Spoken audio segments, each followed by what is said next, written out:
a witch. Aye. It was a witch, Mercy. You speak right.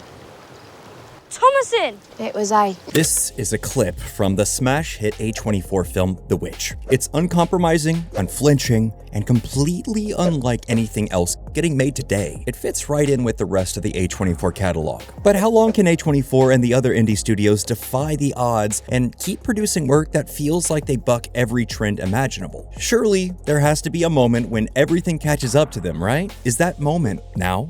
I love it. Is it too pink? What?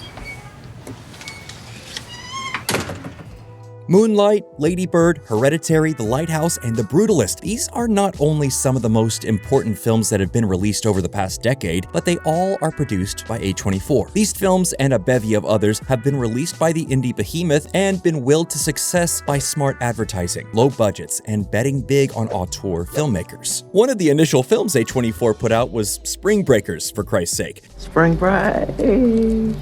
You can tell from their inception that they were committed to unique storytellers pursuing idiosyncratic visions. They rapidly followed this up with Ex Machina and Room, both of which won Oscars. And they've been off to the races ever since. Whether it's funding films that literally wouldn't get made anywhere else or acquiring the distributing projects that are too risky for most studios, A24 has served as a beacon of creativity and artistic expression in a sea of superheroes, sequels, and video game adaptations. The company has quickly filled a hole in the market that no one else, it seems, is either willing or able to even attempt to broach. Thoughtful, artistically adventurous projects that both treat the audience with respect and also ask more of them than your standard big-budget blockbuster. In fact, there are multiple indie studios or production companies that are doing similar type of work, bolstered by the groundswell of support that A24 has generated. Neon, Blumhouse, and Annapurna, just to name a few. Doesn't start showing us some respect, we're not gonna tip out anymore. Today, the box office is overrun by massive studios with sometimes over 100 years of history propping them up. Disney alone controls the rights to Star Wars, Marvel, Pixar, The Muppets. Disney is not incentivized to take artistic risks and produce weird or unconventional ideas. They're incentivized to make sure that they maximize profits. Whereas indie studios like Annapurna or Neon have a very different prerogative. Of course, they need to make money, but in some ways, they are actually in the clout business as much as they're in the dollars and cents business. In fact, Neon CEO Tom Quinn recently sat down with Variety and outlined just how he took Anora from indie darling to Best Picture winner. Quinn and Neon spent lavishly, but strategically in order to attempt to earn the top prize in Tinseltown. They spent $18 million marketing Anora to Academy members, and a few years before, they spent $20 million marketing Parasite to the same crowd of film industry glitterati. You're so lucky. Oh my god, I know. Thank you. This might sound like a lot for a movie that was produced on a budget of $6 million, but it's actually low for Oscar campaigns. Studios are routinely known to spend upwards of $50 to $60 million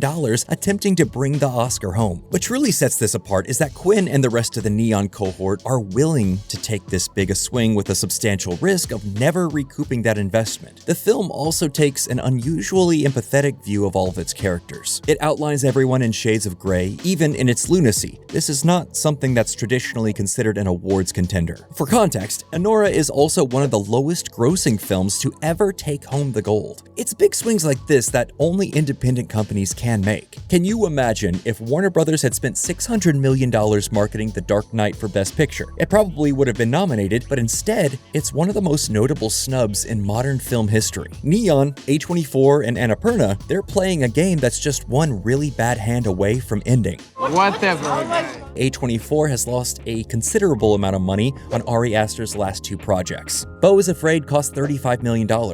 It made $8 million on the opening weekend. Eddington cost $25 to make and only pulled in $12 million opening weekend. Now, are two movies really going to sink a whole studio? Under normal circumstances, absolutely not. In today's world, where access and financing are scarce and audiences are fickle, it's a concerning trend. The swings that are required of these indie studios are getting bigger and bigger. It's not sustainable sustainable for Neon to leverage 3 times the budget of a movie with the hopes of winning the single most difficult to attain award in the whole industry. Most of these indie studios are producing work aimed at adults, which is a welcome breath of fresh air, but also presents an ever more difficult to hit moving target. The other component to these companies staying viable is diversity. It's very easy to try and repeat what's worked in the past, to the degree that A24 already has a problem of films they've released all having an ending beat where a character slowly stares into the camera as they have a meaningful revelation. It's almost a meme at this point. Wouldst thou like to live deliciously?